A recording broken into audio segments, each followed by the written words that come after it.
Hello and welcome. I don't know why I pressed the button to go live and still somehow 0.5 seconds later, it caught me by surprise that I went live. Welcome to the This Is Not Therapy Hour. I am Brandon Tessers. I am a licensed therapist, but this is not therapy for so many reasons. I feel like I keep adding a many to that statement every week. I run a practice called Effective Artistry, which is a therapy and coaching practice specializing in working with people who identify as neurodivergent and or creative, and helping people focus on executive functioning and its role in basically everything. If you've been here before, you know that we talk about all these things a lot here. But today, what we're doing, the This Is Not Therapy Hour, this is just an open Q&A, an open conversation, even really more than a Q&A, with me and whoever joins me, although today there won't be anyone joining me on camera, on stream, but also whoever joins me in viewing and in chatting, that this is, we're talking with each other. The things, that's kind of the point of this format, right? As opposed to a podcast or a webinar or something else, is that anyone can be here. Any one of you who wants to can hop into the chat and say things, ask questions, correct me, offer things. I don't know. That's how conversations work, right? We shape each other. I say something, it sparks something in you. You say something, it sparks something in me. So I'm going to encourage all of you who are here, if you are comfortable, to participate in the chat. It's a lot more fun for me to do it that way. Hello, thank you. And I've been giving this reminder recently that if you're on Twitch, your Twitch name will appear in the chat. If you're on Facebook, your Facebook name. And if you're on YouTube, then your Google account will appear in the chat. So if that matters to you, I try not to call out names, although I can't promise that I won't slip up when I respond to chat, in case anybody cares about any of that. And maybe I should add this little kind of caveat at the beginning too, as part of this whatever onboarding thing is that I have just me personally, my personality, my quirks, the way my brain works. I have a tendency to be very philosophical and abstract, and that tendency is definitely encouraged by general things, right? That if I'm trying to cover a wide range of things because I don't know who's here or what they might be interested in, I'm going to go more general and more abstract. And the thing about general is that it applies in a lot of cases, and it is less impactful to each case to which it applies. Whereas specific applies in fewer cases, but is much more impactful in those cases to which it applies because it's specific to those things. So I love and appreciate specific thoughts, questions, examples, whatever, because that helps me to kind of focus in on something more specific and practical. I'm not so great at just making up specific things on my own. All right, that's the whole thing. Maybe I should practice that and get that down, but that wouldn't be very authentic. That's just not how I work. We usually pick a topic just so that there's something we have to discuss until and unless people in the chat take things in a different direction. If nobody does, I will. My brain will automatically take me off on side tangents and all kinds of different things. And if I ever leave anything before resolving it or something, that people want to hear more about, just remind me and prompt me to come back. It's easier for me to do that when I have someone else on stream with me, but that's not the case today. So the topic for today, I really did. About 30 minutes ago, I sent out a message to some people saying, hey, give me something specific, because otherwise I'm going to go real general, and didn't get any results. So we're going real general to start. The topic I wanted to start with today is this concept we call liminality, Liminality, liminality. And most of you who have heard about this or things related to this have probably heard it in the adjective form, liminal, and particularly liminal spaces. The r/liminal spaces subreddit is a pretty popular one. Liminality is a concept that originated in anthropology, talking specifically about coming of age rituals, the transition from childhood to adulthood in various cultures, because it's a pretty widespread thing across geography and across time that cultures tend to have some form of ritual involved with someone ceasing to be a child and beginning to be an adult. So liminality, the concept was originally decided to discuss those rituals, because at the beginning of that ritual, you are no longer a child. And at the end of that ritual, you start becoming an adult. You begin your process of being an adult. During the ritual, you are neither. And that space, that liminal space, that's the word they came up with to describe it, liminality, a liminal space, where you are no longer what you were, and you haven't yet started to become what you will be. And I think that's particularly relevant right now, because doing the work that I do, provides certain opportunities, perspectives on things that I think is fairly unique.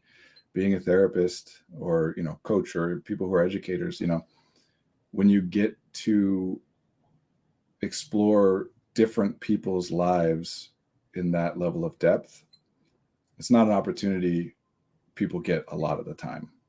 And so I get to see, for good or for bad, patterns and trends and things. When 10 different clients all start bringing up the same thing in the same week, something clicks in my brain and says, okay, there's got to be something going on that makes it, no such thing as a coincidence, right? And this has been coming up a lot right now.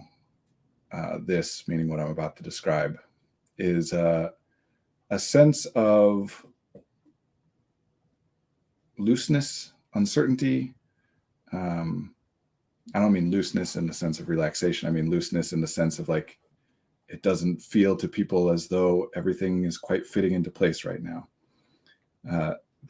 That generally, it's not a negative thing, it's not a positive thing, but it is a sense of kind of, in a phrase, who the hell knows what's going on, basically. And people are struggling with that, with how to adapt to that feeling. I certainly feel it myself. There are people, many of us are in the course of a single day, much less from day to day or over a week or whatever, having bigger swings between feeling enthusiastic and energized and optimistic and driven, or hopeless and feeling as though things are pointless and having a hard time getting going on anything. Because why? Because nothing is settled. And right now in particular, everything is unsettled in a very unfortunate and frankly tragic way. And so I think certainly I have found a lot of utility in sessions over the past week or two in doing this, in just validating, calling out what people are seeing. And again, I'll say, as I try to always remember to say, that I'm in the United States. And so a lot of this is going to be more specific to that experience. But I try to keep it as broadly applicable as possible. When I say everything, I mean, there's a question in the chat. What do I mean by everything? Everything is unsettled. So yeah, in the USA a lot, but really everywhere. And the specifics are different wherever you are. And you as an individual, whoever you are, the specifics of your life and these changes and this unsettling whatever is different and unique. I'm talking in large part about the pandemic and the fact that anniversaries have power, right? People will say that a lot in therapy. And this, I guess, isn't an anniversary, but it is a significant date on the calendar in that it's the start of the third calendar year, 2020, 2021. And now here we are in 2022, and it's still going on. So that's a lot. The new year has always kind of traditionally been a liminal kind of time. There's a reason. We talked last week about New Year's resolutions. There's a reason that calendars and, marking the transition from one year into the next is a very big thing in many, many different cultures, again, across geography and over time, because it's often treated as a time to kind of reevaluate what you've been doing, keep what you like, and try to change, leave behind what you don't, and acquire new things you want, in who you are and in how you operate. And I think there is a certain reaction to going through that process of the new year. And, into more uncertainty. That when at the end of 2020 and the beginning of 2021, things were still going, there were vaccines on the horizon, or I guess probably had started at that point. I don't know. When the pandemic started, the focus was on back to normal, right? That everybody was saying, okay, we're going to do some stuff very differently for a little bit, and then as soon as we can, we'll get back to normal. And some of us, and I'm certainly not the only one, but some of us were saying even back then, there's no such thing as back to normal. Things only move forward, right? That some things which we're not currently doing but used to do, yeah, we might try to reinstate those things as much as possible. But some things already weren't working. Why would we bring them back once they become possible again? And so that's great and also terrible. It's an opportunity, but in a strange way. So I brought up liminality because and I'm blanking on the name at the moment. If somebody wants to Google it, I would appreciate that. But there's a thinker who came up with the idea of the axial age, what he calls the axial age, referring to a liminal process that is experienced by an entire culture at the same time. In this case, experienced literally by the entire world, which is fairly unique about this pandemic in the history of our species. Man, I'm getting way too big. Not that the pandemic necessarily has been the biggest shift in a given individual's life, but it's been the biggest shift in our collective lives. The total sum of how much each of our lives have changed. It's got to be bigger than pretty much anything.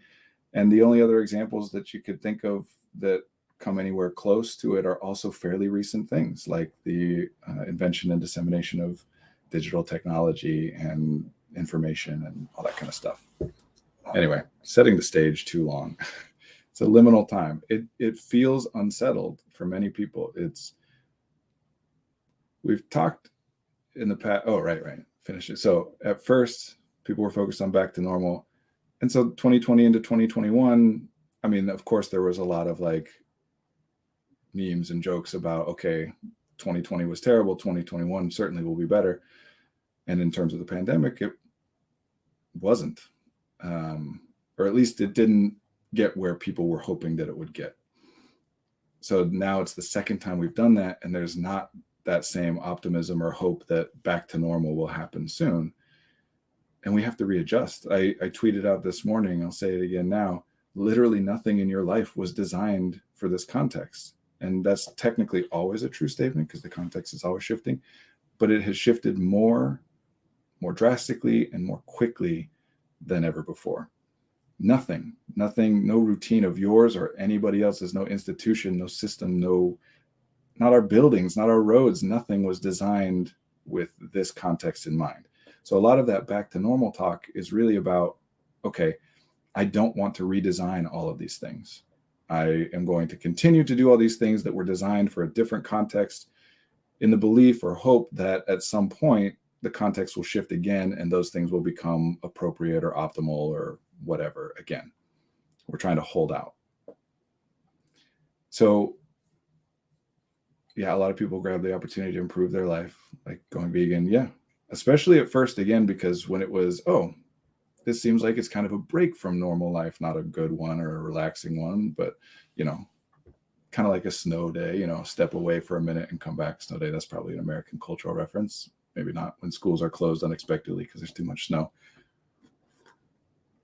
And there's been a lot of just kind of surviving. There's been a lot of burnout. And I think really what I'm talking about today is just kind of various forms of what we could call burnout, which I kind of think about in terms of every day you expend resources and you get a return on those every moment, right? Like you spend time, you spend energy, you spend attention, you spend awareness, and you get things out of that. Broadly speaking, and of course this is oversimplifying, but we got to make things simple constructs to be able to do things with them. We can think of it in terms of how much, let's just say energy. How much energy do you spend in a day and how much do you recover? And if your life is structured in a way that you're spending a little more energy than you're getting back in a given day, and then the next day you do the same, and the next day you do the same, you're just kind of slowly having less and less and less until sooner or later you don't have enough to be able to keep up what you were doing at all. Or maybe you don't have enough to even get out of bed and go about, some reduced version of what you had been doing previously. And this idea of holding on to these old ways of doing things, utilizing all these things that were designed for a different context in this context, is unsustainable because they become, by definition, inefficient. That whatever things we were doing, however things were designed, was theoretically kind of optimized. A specific example of this is school. If a high school or a college, let's talk about, university and college, before all this happened, every college would have claimed, whether accurately or not, that the workload that they're giving their students, the challenges that they're giving their students, is balanced, right? That we're challenging you the right amount and leaving you your own freedom and flexibility and, ability to explore and relax the right amount. We've balanced this out. If anybody, if we tried to get more work out of you, that would be too much and unsustainable. If we didn't challenge you as much as we are, you'd be bored and whatever, right? Again, accurate or not, that's what everybody would have said. Now we're in a context in which everybody acknowledges it's harder to do things, especially things like school. So the cost of all those things, everything that a student is doing all day long, is now higher. So why then would we not go back and say, well, if this was perfectly balanced before and now everything's become harder, maybe we should scale back the challenge in order to compensate for the extra effort or whatever caused by the new difficult circumstances. And mostly people haven't, because again, mostly it seems as though people are betting on everything kind of goes back to normal, quote unquote, that the context shifts in such a way that what was being done before that was theoretically optimal, although it definitely was not in the particular example we're using, will just be theoretically optimal again. They're holding out. But in the meantime, whether or not that theory pays off, in the meantime, it's not working. And things are unsustainable. And all of that is based on the premise that you only have to sustain for so long. Yes, it gets harder and harder and harder as time goes on, but sooner or later, this will be over. Sooner or later, we'll be back to normal and you'll be able to take a breath and kind of catch up.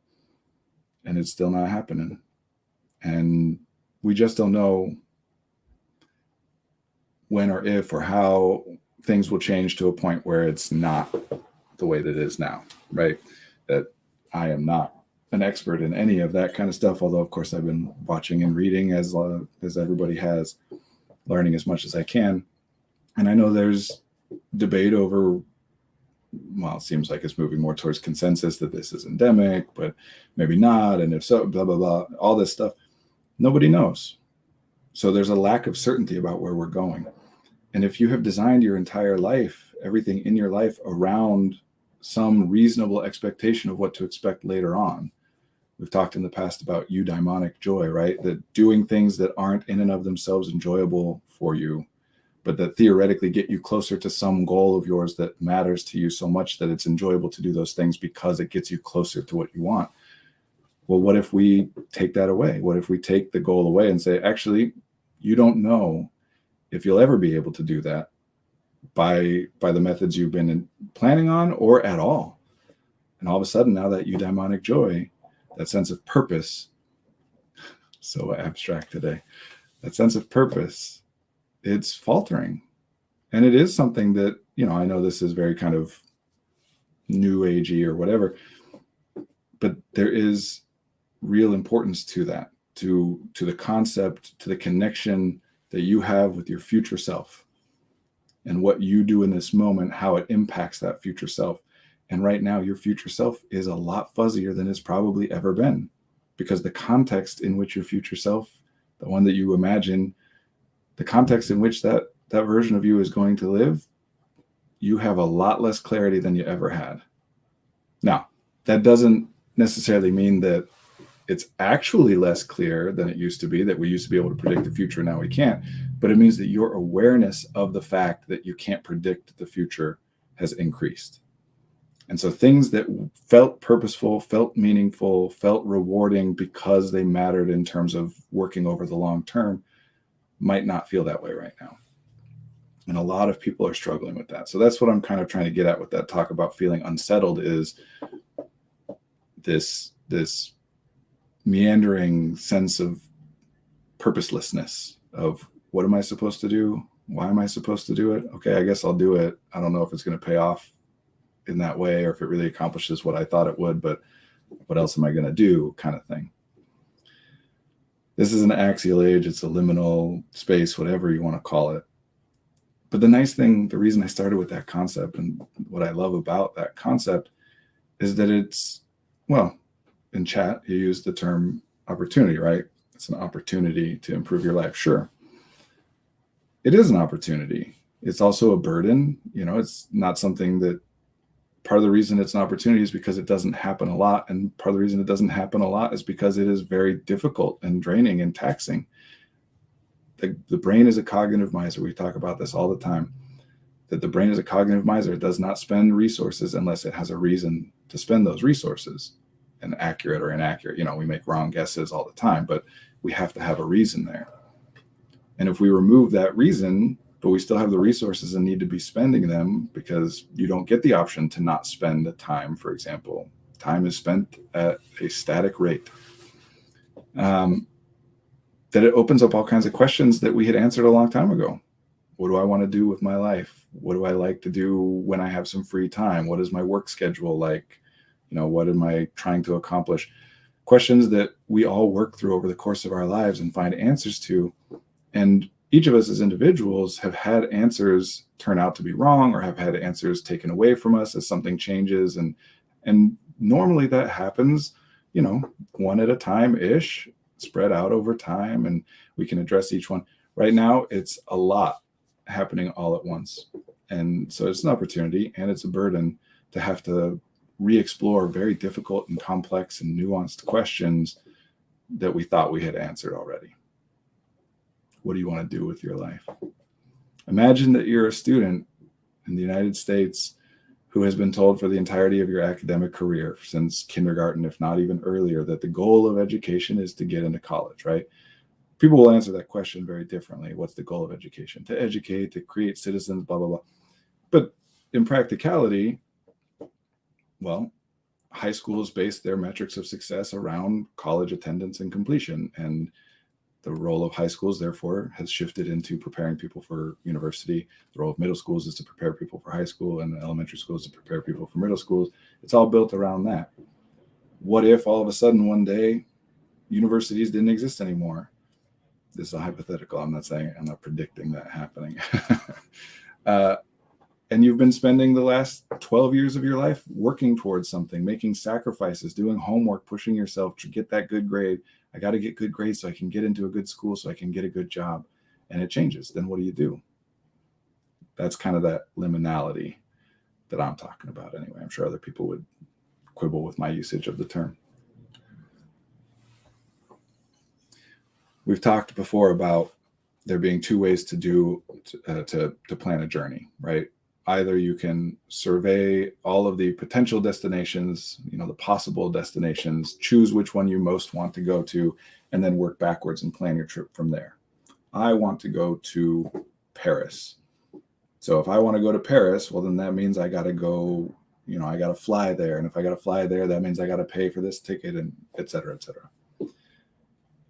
And there are advantages and disadvantages to that. The advantage is that you are in control of where you end up. You know where you're going. It's safe. You have chosen a safe destination. There might be danger on the way to the destination, but you've chosen somewhere that you believe to be safe and solid and rewarding. So you know where you're going and you're in control of that. The downside, two of them. One is you can't go anywhere that someone else hasn't been before, because how would you know that the destination exists except that someone else has been there and has somehow communicated that to you, whether it's on a map or in a book or whatever. The other is that on many steps of that journey, you'll be doing things that you otherwise wouldn't do, that you don't like. I don't like sitting in coach, flying across the Atlantic for 10 hours. I'm doing it because I want to get to Paris, right?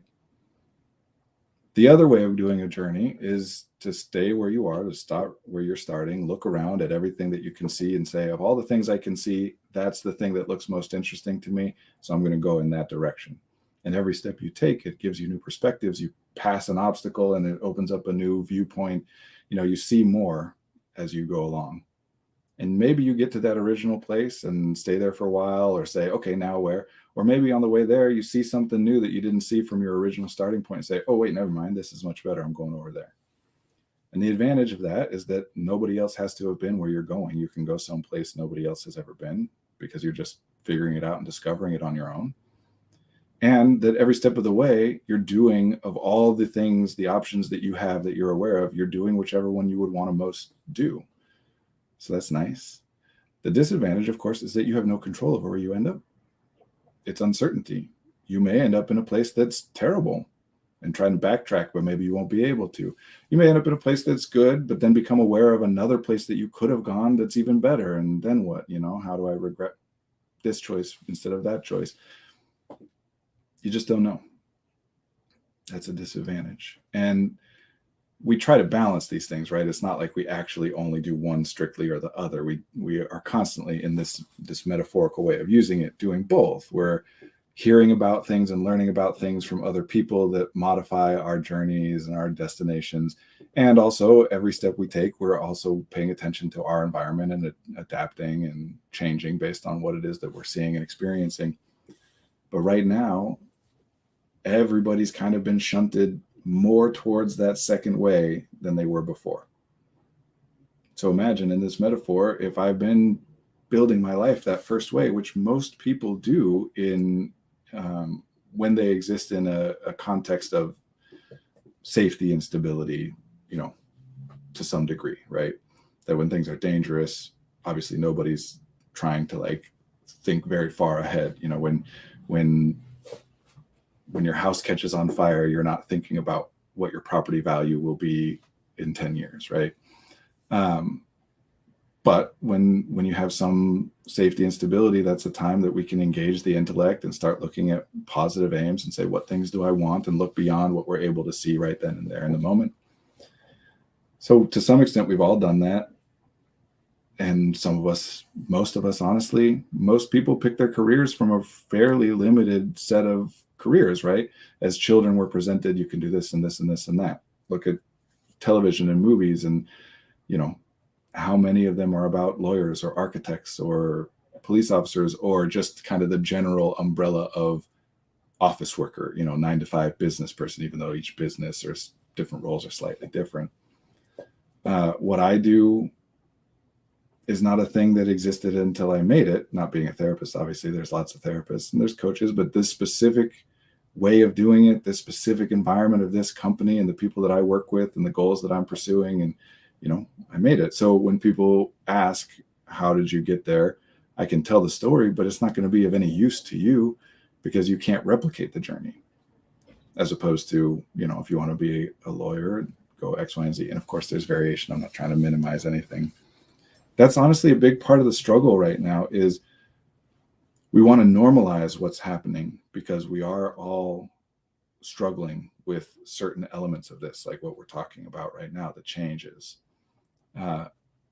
Because if we don't normalize it, if we don't understand that everybody is experiencing this, then we run the risk of feeling as though we are uniquely deficient in some way, that everybody else is just doing fine and I'm the only frail and fragile one that is struggling with what's happening.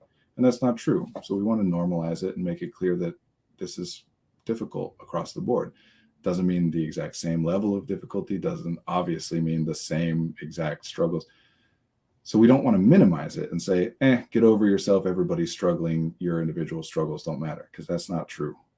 Your individual struggles matter. You as a person, you are unique and everything you're experiencing is unique, and that matters. So finding that balance can be tricky, to understand that I'm not uniquely broken or deficient. We're all struggling. I am dealing with unique individual struggles, right? So this is what I was saying. I don't even remember where I started that. I get myself off on tangents.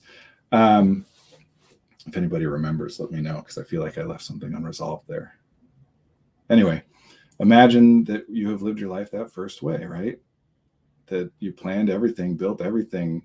You took French in high school because someday you wanted to go to Paris. You bought clothes that you thought would be well suited to, the trip to Paris. You learned about all the sites that you want to see and the restaurants you want to go to and whatever.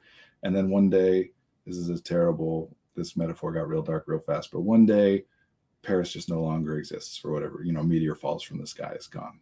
It got real dark, but then what? A lot of the stuff that you had done that you did only because you thought it would help you on that journey now seems useless. And it's not. It shaped who you are, but intellectually in the moment, it's hard to feel that way. It's like, well, why did I learn French? I wish I would have learned Spanish, I guess, instead, if I'm not going to go to France. Some of that stuff is going to be applicable in various degrees to whatever other thing you decide to do now instead. Some of it is going to just be a waste. Some of it is not going to be affected at all. That what I've been doing will work just fine in the new context too. But it's definitely a shift. And all of a sudden you got to go back and reevaluate things that you've never paid attention to. It's kind of the old joke, right? That two young fish are swimming in the ocean and they pass an older fish who says, "Hey boys, how's the water today?" And then as they pass along, one says to the other, "What's water?" Right? That there are so many things that are so common that we never really intellectually or consciously chose. It's just how it is, that we just don't even pay attention to it because the brain is a cognitive miser. I wrote an article almost 2 years ago now. Well, a year and a half ago, called, I titled it, I thought this would catch the eye, "Do I need to wear pants for my Zoom calls?" Talking about dealing with the executive functioning difficulties of what at that point we were still kind of calling quarantine. Because some things we can easily identify, right? Like, oh, I am no longer going to parties. Okay, I missed out on parties. What was it that I was enjoying about that? I like seeing my friends and blah, blah, blah. So now I design a replacement. Maybe it's not as good, but I do the best that I can, and I'm going to see my friends on Zoom or whatever thing, right? But some things we don't even know what they were doing for us. We didn't notice it. It just was part of our life, part of our routine. We never consciously considered it. So then when it's gone, we don't know. All of a sudden, we're struggling with something that we've never struggled with before, and we have no idea why. We can't say, oh, it's because this thing I was doing was helping prevent whatever the issue is now, but I'm no longer doing it, so the issue cropped up. And because of that, we tend to kind of generalize and absorb and say, oh, it's because of me that I'm struggling with this. What is the pants doing for us? Yeah. Do I need to wear pants for my Zoom calls? We're talking about questioning, exploring, calling out, making explicit customs that we never really thought about before. Meaning nobody, well, I guess I shouldn't say nobody, but generally speaking, before everyone switched to, well, not everyone, before many people switched to Zoom, nobody had to question in the morning, do I need to put on pants to go to work? Do I need to put on pants to go to this meeting? Or some kind of covering, That was just what you did, and you didn't think about it. And now all of a sudden you're in a place where many people continue to dress, especially at first, in the ways they would have dressed. Many people right away said, like, they can only see me from the top up. I'm going to wear pajama bottoms or whatever, nothing, I'm going to meet from my bathroom when I want, whatever different kinds of things. And all of a sudden there's a big cultural conversation around new norms.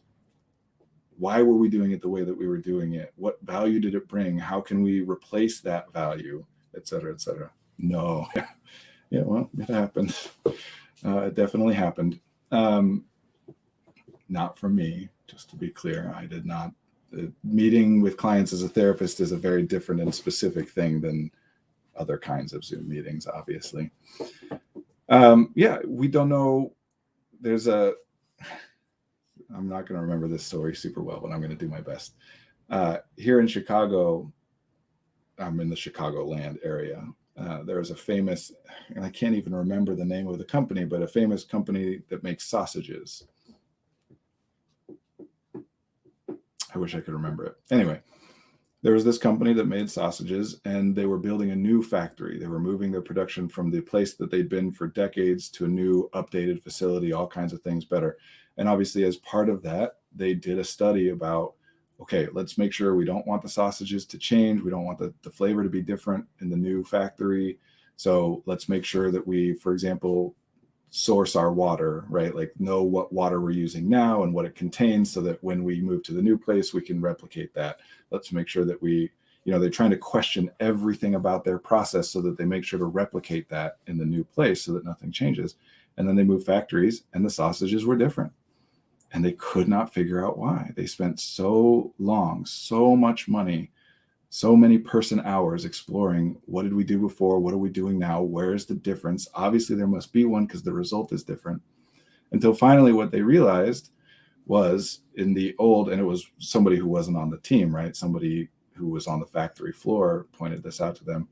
In the old factory, so after they made, I told you I'm going to get this story wrong, but I'm doing my best. In the old factory, after the sausages were put in their casing and, kind of cut, then they had to go to a room where they would chill. And that room was, far away from where the sausages had been cut. So they had to be taken from there to the other place. And the new factory had a much better chilling space, and it was designed better so that they didn't have to waste time getting from one to the other. And they knew this, and they had calculated out like how long does it take from where they're made to get to the chill room, and they accommodated for that. Even though the chilling room was closer, they let them sit out for a certain amount of time.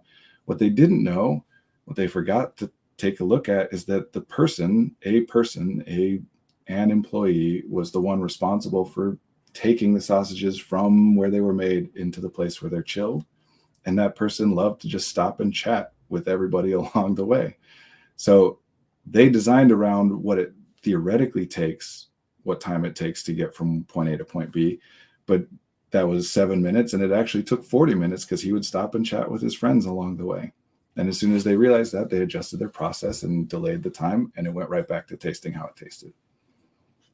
So the point is that no matter how thorough you are, you can't notice everything before it causes a problem. Which means that everyone, it means that everyone is experiencing all kinds of problems that you didn't used to. And by the way, flip side, there are problems we used to experience that we're not experiencing as well, but that's not as big of a deal, right? It's harder to be like, oh, hey, I just realized I haven't had this issue happen in 2 years. Problems are coming up that hadn't come up in a while because we had been doing things that prevented them from coming up without even realizing that's why we were doing those things or what they were. And we don't know how to go back and look at it again and replicate that as best we can in the new environment. Now, there are things we can do, and I'll present some specific practical ones here today. A process or two that you can use to kind of do the best we can here. But it's impossible to do it all before anything causes a problem. The trick, as always, is in how you respond to the problem. Sure, we want to do as much as we can to prevent problems from happening, make them less frequent, less intense, but they're going to happen. How do we respond, right? So that's why I started with the concept of liminality, because I think approaching it from that standpoint, as opposed to unrest or, upheaval, approaching it as transition, which in reality every moment is, but some are more important transitions than others, it's part of a framework for how we can do this, for how we can look at things, try to explore what things that we do were suited for something else than what is happening. Hello in the chat there. What things that we do that used to be helpful and now are harmful, or used to be helpful and now are unnecessary, or used to be helpful and now are less helpful, or maybe the same amount, but now we have new options that are even better. How do we re-explore these things? And that process typically goes very slowly because it's in large part a cultural one. For example, and it takes a long time. For example, how much should children be allowed to utilize screens, right? I asked that question. I'm putting it out there to you, and you all have different opinions on it. We culturally have not come to a consensus on it. because it's too new. It takes a long time for a culture to settle into a generally accepted answer. And there's problems, by the way, with the generally accepted answers, obviously, because they're suited to the most common, I mean, especially talking about neurodivergence, neurodiversity, general answers, cultural practices are based around the most common experiences, or sometimes experiences that, even though they aren't the most common, are centered for one reason or another because of some power imbalance. And they always have not worked well for people that they didn't work well for people who weren't in whatever way, quote unquote, normal, most common, typical, or who were different from those with the power to make it the way that it was. But now all of a sudden, again, education is a great example, did not work for most kids, not for its stated purpose, right? The stated purpose being get them to college. Most people don't graduate from college.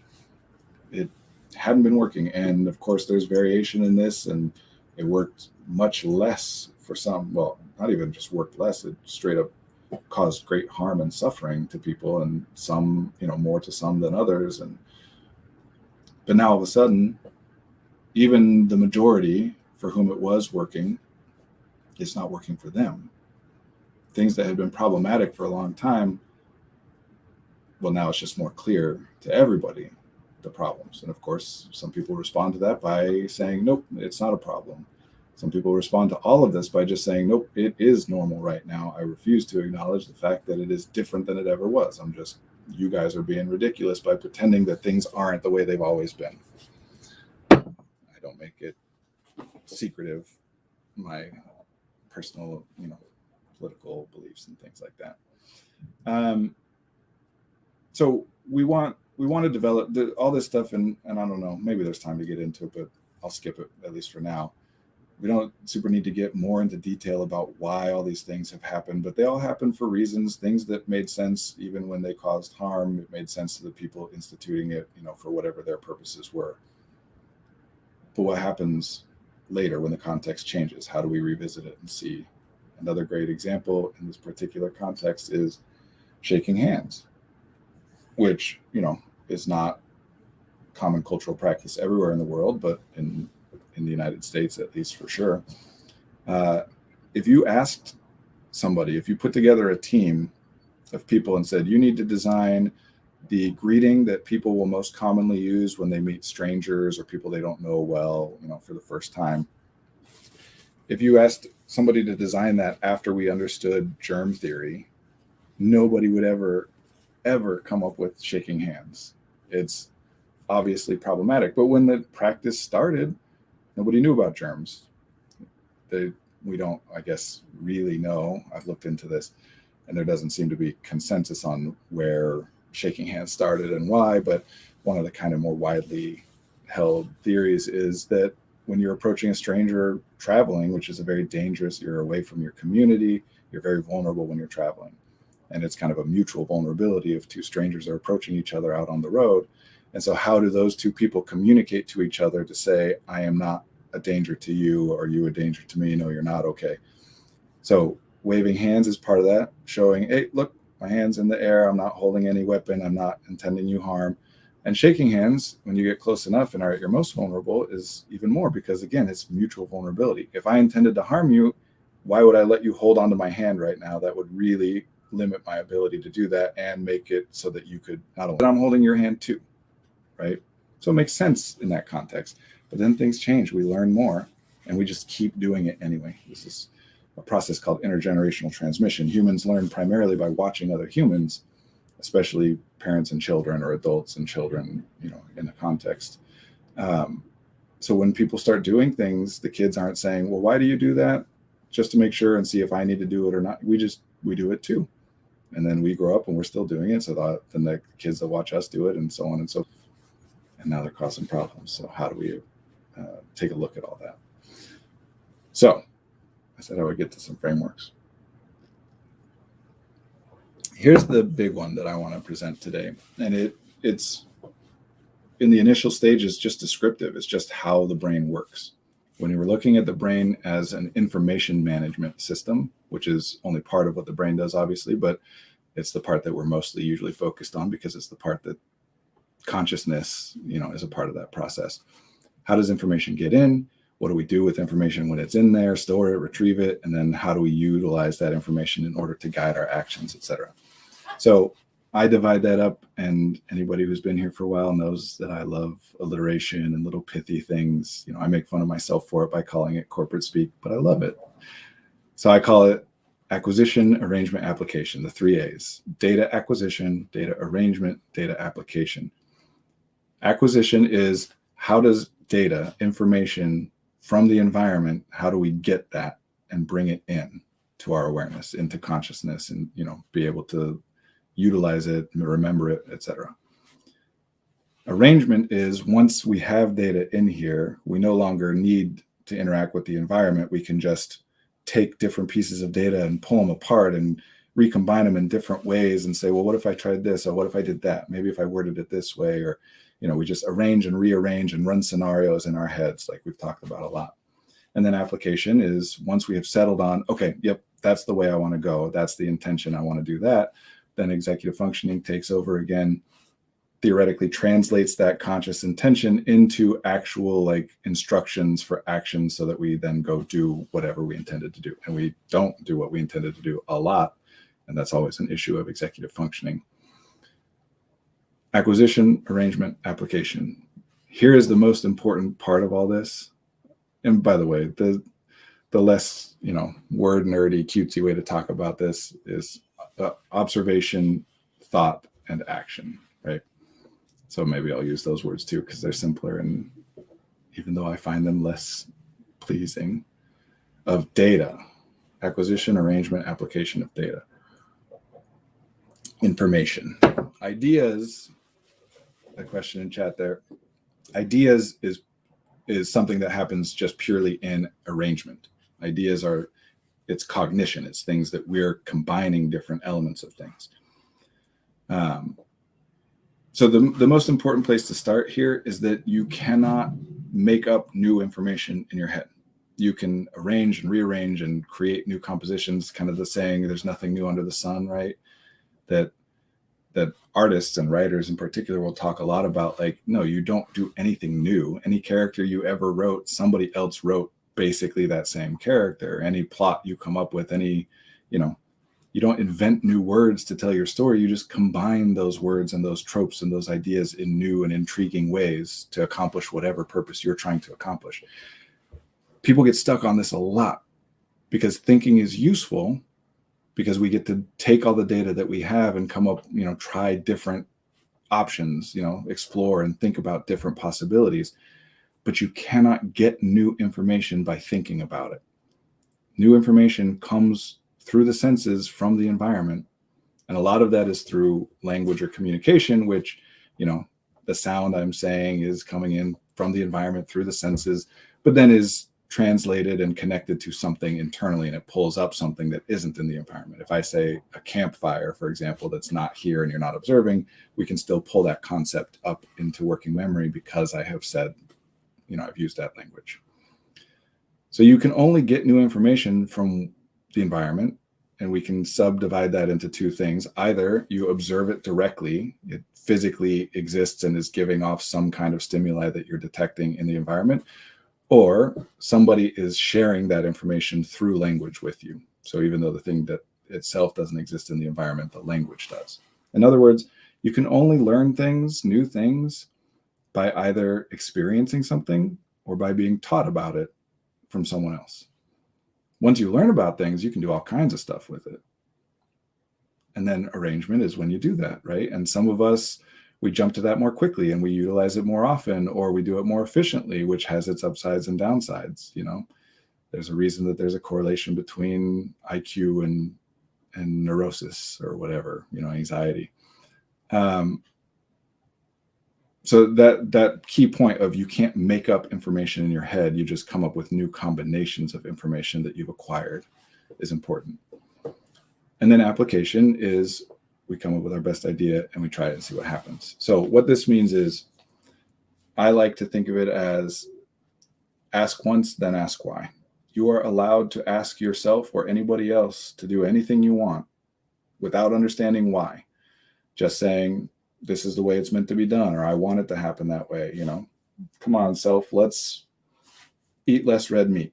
Do I have a lot of detail about why? No, not really. I just kind of have the like statement, people say it's good and it's healthy. I don't know the granular detail. I don't feel I need to. That's what I'm going to try. You can ask yourself or anybody else to do anything without any understanding of why. But if it doesn't work the very first time, if there's any pushback, if you fail to do whatever you asked yourself to do, if the other person says no or asks you why, or they try and they fail to do whatever you asked them to do, the moment that it doesn't work, the next step, what most people will do most of the time is just ask again, harder. Maybe we try to motivate somebody or make it more valuable or whatever, right? But most people, when they ask and someone says no, or it doesn't work, or I fail at it, we say, okay, let's try that again. Instead, ask once, then ask why. Ask once if it works, great. If it doesn't, then before you ask a second time, you have to ask yourself, why? Why am I doing this? What is it that I want out of this? What is this supposed to be accomplishing for me? What's the value here? What's the cost?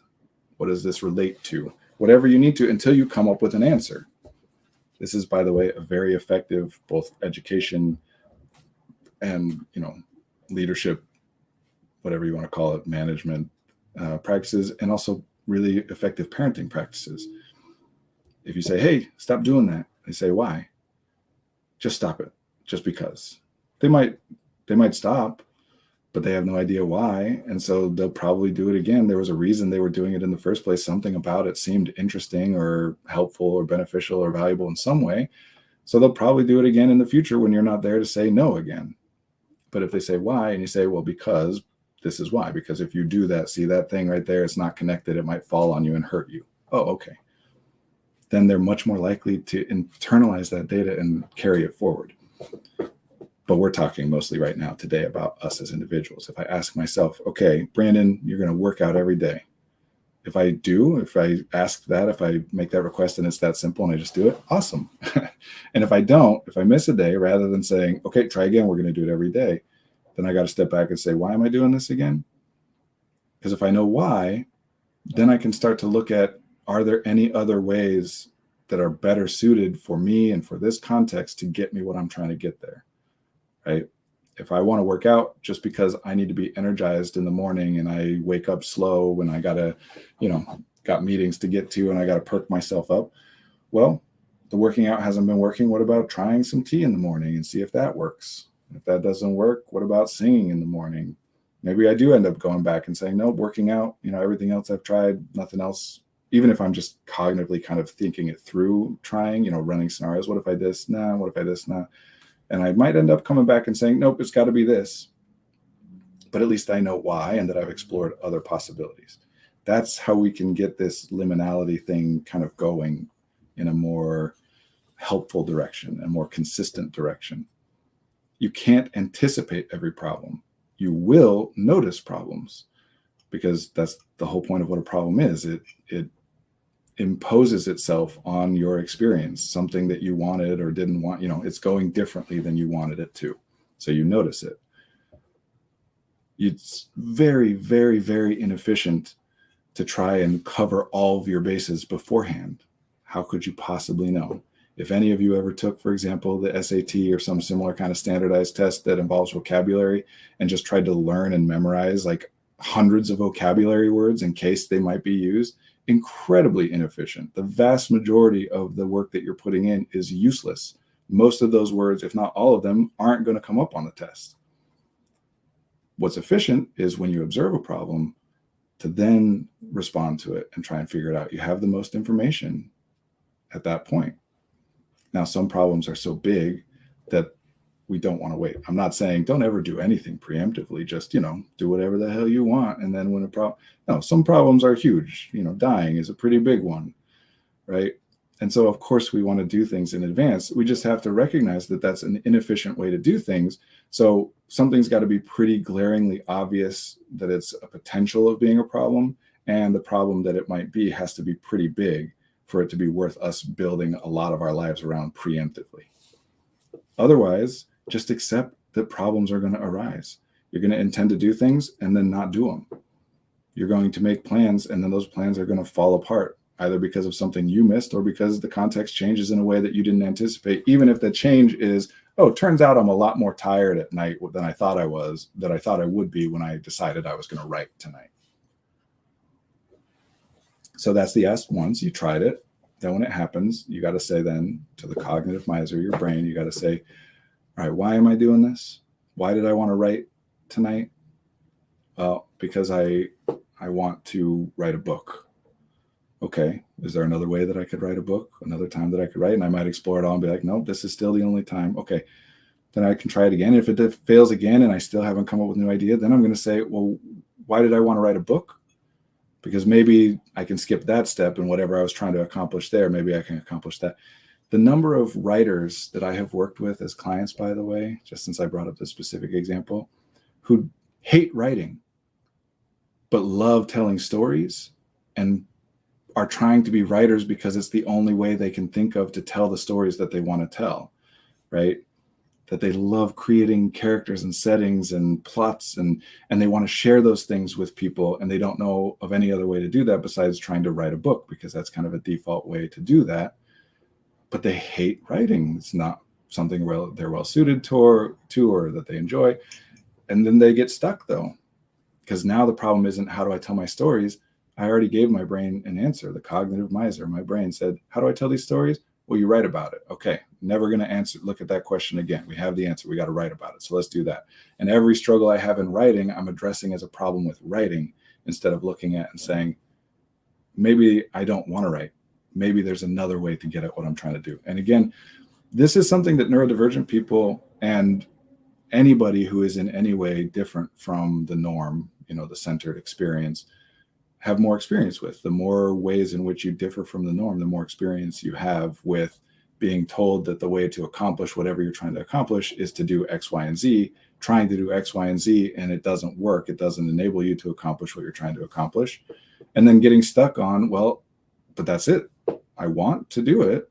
I have to do X, Y, and Z. So I just try again and again and again and again. And my inability to do it that way, I start to internalize as a personal failure, a deficit, as opposed to saying what, again, many people, especially neurodivergent people, will learn to do over time is when someone says, do X, Y, and Z, we say, why?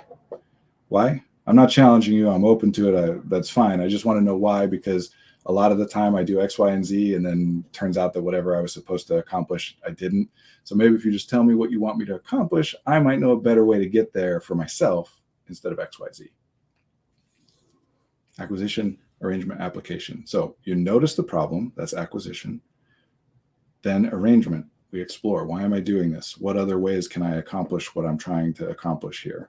Is there anything I can do to modify without changing the way I'm trying to go about this? Can I modify my context, my environment? Can I get support? Can I develop a skill to make it so that the way that I'm trying to do it might work better than it has been, or might work at all if it hasn't been, etc. And then application, which means you've got to try it. You have to put those thoughts into action. And this is where a lot of us, especially neurodivergent people, get stuck, is we think and we think and we think, and everything we come up with is like, that might work, but it might not. I'm not sure.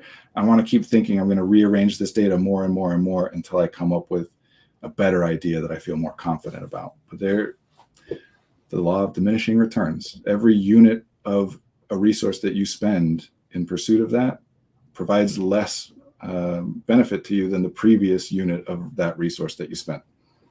You develop the most quickly at the very beginning. As long as you continue to go, you'll continue to develop, but it shoots up and then, starts to taper off. So you have to be able to determine at what point do I just try my new best idea, even though the best idea I came up with isn't a great one. So the problem happens, you observe it, acquisition. Then you think about, why am I doing this? How else might I be able to do it? What can I modify to bring the cost down, etc. Then you come up with your idea to beat, and then you try it. And here's the framework for that. I think we've put this out there before, but the framework for the idea to beat is this. First, you have to determine, do you have an idea? And the only test of do you have an idea is, have you come up with an idea that is technically possible for you to do, and that you have any belief that there's any reason that it might actually accomplish what you want to accomplish, even if it's an incredibly small chance. Meaning, if I have a goal of, I need to get $1 million, and the best thing I can come up with is playing the lottery, Well, that's actionable. I can go buy a lottery ticket. Does it have a chance of getting me $1 million? Yeah, terrible chance, but a chance. That's an idea to beat. I want a better one. I'm going to try to come up with a better one, but unless I can, that's the best idea I have. So once you have an idea to beat, then the question becomes, okay, do I, I'm trying, and I saw it literally just turned to an hour and I realized I'm running over time. So I'll try and do this fast. Once you have an idea to beat, your question is, the next question is, do I believe that there's any information out there, any data out there that if I had it would enable me to come up with a better idea than the one I've come up with thus far? Whether I know that it exists or not, or how to access it or where to find it, just do I believe that it exists? What information might exist? I need to identify that. Well, if I knew, what stocks were going to go up, then I could do it that way instead, for example. If the answer to that question is yes, there's information out there, even if I don't know how, then you start the process over and come up with a new idea to beat now about how to access the information. If the answer is no, the other question is, okay, is there anything I can do other than putting my idea to beat into action? Is there anything I can do that I think will give me information that might enable me to come up with a better idea? I don't know what information it might get me, but I think it might get me something. If yes, then we start over again with, okay, how do I do that thing? If no, you got nothing better. Do your idea to beat. Go play the lottery. If it doesn't work, it doesn't work. But you don't have a better idea, right? Because putting that into play, taking your idea and trying it, is a default, automatic way to make sure that you get more information about the problem. By attempting that solution, no matter how unlikely it is to resolve the problem, you are engaging with the problem. You're trying new things, you're interacting with the environment, and it will shift in response to what you're doing, and you will get new data. And now you can go back and rearrange and try and come up with new ideas, but with more data to play with instead of just the same old stuff in all kinds of new formats. It's iterative. Problems will happen. You observe them, you think about them, ask why you're trying to accomplish it. Is there another way that I could accomplish it that's cheaper? Can I modify the thing I'm doing to make it cheaper by getting help or anything else? Come up with your idea to beat. Check if there's anything you can do to come up with a better, get information that helps you come up with a better idea. If not, put the idea to beat into play. And if it causes another problem, you observe that problem and it starts over again. There is literally no playbook for how to live your life ever, generally, but people are more open to that message right now. Nobody can tell you what is going to be happening in your life a month from now or a year from now. There is no way to determine what is the right thing for you to do in this moment so that it best puts you in a position you want to be in a month or a year, because we don't know. That doesn't mean give up on everything and there's no point to anything. It just means do your best to come up with your best ideas and then try them. Because when you try them, you'll potentially get data to improve, or you might realize that you don't really want what you were trying to go for, and maybe there was something else behind that is what you really wanted, or maybe you just realize you don't want something in that direction at all. We're living. You don't have another choice but to go through your day and do things. You exist, and we can't predict it. So we observe, we acquire the data, we think, we arrange it, and then we try something, we act, we apply the data. Over and over and over and over again. Every moment, every day, every week. That's just life. Yeah, keep on breathing. And I know that ends up sounding kind of generic by the end of it, because it is, because that's literally life. It's what everybody does all the time. We're just applying language to the process to enable us to cognitively, consciously, intentionally engage in it more frequently, or at times we deem most appropriate, or to modify the process. But you can't change the fundamental underlying way that you work, that your brain works, that life works. There's lots of specifics you can change, but there are certain universals that you can't. So just being aware of them is the best you can do. And right now, I think, to me, that's the best I can say is, first, let's validate everything you're experiencing and normalize it without minimizing it, because a lot of this is pretty messed up. I try not to swear on the stream. A lot of what people are doing in response to the changing environment doesn't accomplish what they say they're trying to accomplish. Sometimes that's because they're lying about what they're trying to accomplish. Sometimes they just think it'll work and we don't, and blah, blah, blah. But yeah, especially for young people who are more focused on how what they're doing now in the moment will pay off later, when there's less certainty about what later even means. I mean, literally just 2 years ago, all of a sudden, a lot of universities went test optional, and people who had been planning around taking a test and being really great at the ACT or SAT to compensate for some low grades or whatever, that became less of an option. Or people who weren't planning on college because they didn't think they could do well on the SAT or the ACT, or they couldn't afford it or didn't have access to it. Now, all of a sudden, that's no longer a barrier. But if you don't know that, how do you revisit and say, well, maybe I want to change? So right now, more than ever, always, but right now, more than ever, problems are good. Not the existence of them, not experiencing the problem. Obviously, it's a problem. It sucks. We would prefer that you don't have to deal with it. But the fact that you notice it is good, because it gives you information that you can utilize to try and improve on it. And maybe that's a little rose-colored glasses or overly optimistic, because some problems are just not solvable. And I think that is very important, especially right now. Some problems are not solvable. Sometimes you are looking for the least bad option. Sometimes problems are solvable, but not by you as an individual, either at all, or unless you're part of a larger community or whatever. But if you notice it, let's do something with that information. And at the very least, I want to be clear with everybody that when a problem happens, whether you're capable of solving it, whether you contributed it to it occurring or not, because a lot of the times you didn't and you can't, and that sucks and it's unfair, but it still happens. It exists, despite the fact that it sucks and it's unfair. When that happens, when a problem comes up, the one thing I really want to make sure that none of you are doing, none of my clients are doing, I don't want to do, is to just say the problem exists because I am who I am. That there's something fundamental and unchangeable about me that means that this problem will exist forever and can never change.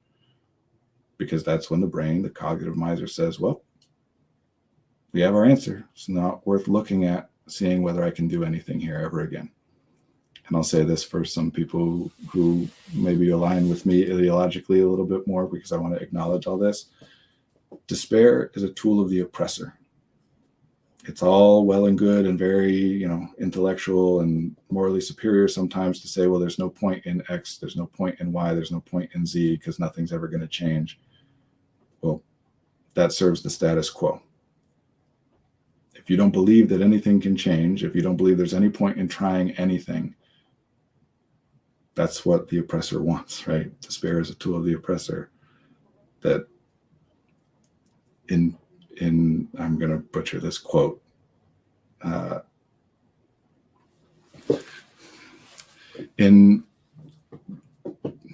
can't remember the full quote. I want to say it's a James Baldwin quote, but it's something like, in times of oppression or in cases of oppression, choosing inaction is choosing to side with the oppressor, right? That when someone is being oppressed and someone is oppressing, doing nothing because what's the point or whatever, means that you are on the side of the oppressor. So call it overly optimistic or positive or whatever, but we're living. You're going to be going through the day.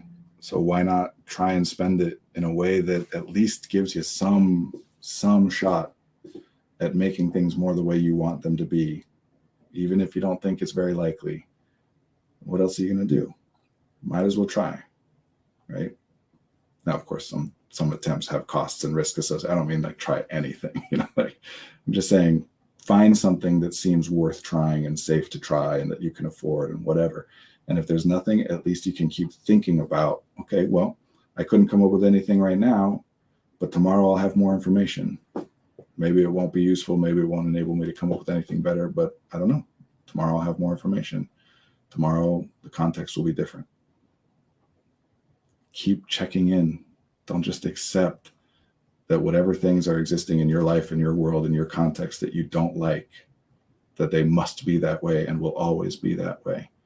Keep checking in. Liminality. Things change, pay attention to the moment. What was always the case is always the case until it's no longer the case. All right, that got real moral, preachy, and motivational speakery there at the end. But thank you for being here, even an extra 10 minutes. I appreciate it. Keep on keeping on, guys. Yes, good message there in the chat. I will be here next week. Please come back and join me. I'll see you all then. Bye.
Just realized I left the stream but didn't shut it down. So now I'm shutting it down if anyone's still here.